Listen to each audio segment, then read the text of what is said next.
कशासाठी लिहिलंय तर खास करून आई बाबांना हे ऐकावं लागेल, लक्ष देऊन प्रत्येकाच्या मनात असं हे वाटणारे पत्र ऐकल्यानंतर की आपल्याच बाबतीत असं काहीतरी घडतंय, आपलं बाळ आपलं लेकरू आपल्याला काहीतरी सांगण्याचा प्रयत्न करते आणि तेही तुम्ही नक्की ऐका.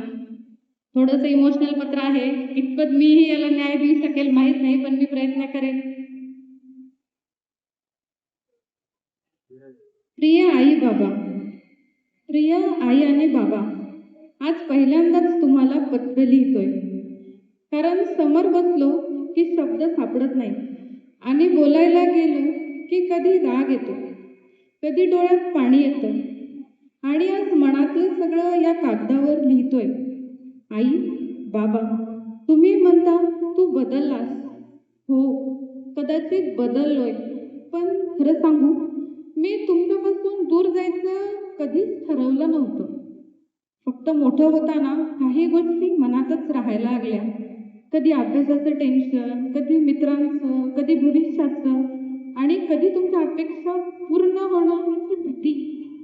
तुम्ही माझ्यावर रागवता तेव्हा मला राग येत नाही, मला फक्त एवढं वाटतं, एकदा तरी मला मिठी मारून विचारा, बाळा खरंच काय झालंय.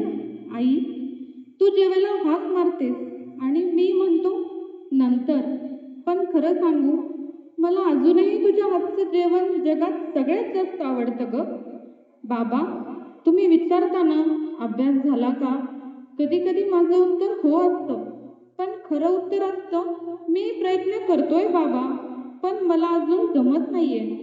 माझ्याकडून चुका होत आहेत, कधी खोटं बोलतो, कधी मोबाईलमध्ये जास्त वेळ घालवतो, कधी अभ्यास पुढे ढकलतो, कधी तुमच्याशी उद्धटपणे बोलतो. आज त्या प्रत्येक चुकीबद्दल मी तुमची मनापासून माफी मागतो.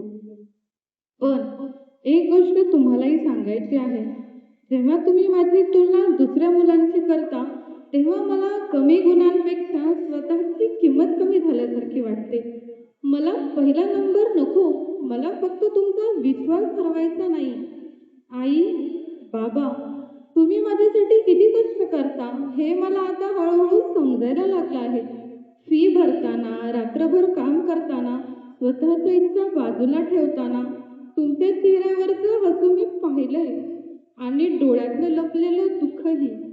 आज मी तुम्हाला एक वचन देतो, मी परिपूर्ण नाही, पण मी रोज थोडा थोडा चांगला विद्यार्थी आणि त्याहून महत्त्वाचं थोडा थोडा चांगला मुलगा बनवण्याचा प्रयत्न करेन.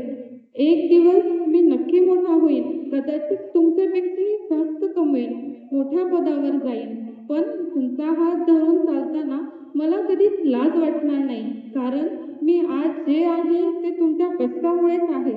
आणि शेवटी, जर मी आयुष्यात खूप मोठा झालो तर लोक म्हणतील काय हुशार मुलगा आहे, पण मला असं व्हावं वाटतं की लोक म्हणावेत काय सुंदर संस्कार दिलेत आई बाबांनी.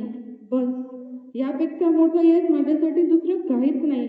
तुमच्यावर जीवापाड प्रेम करणारा तुमचा मुलगा.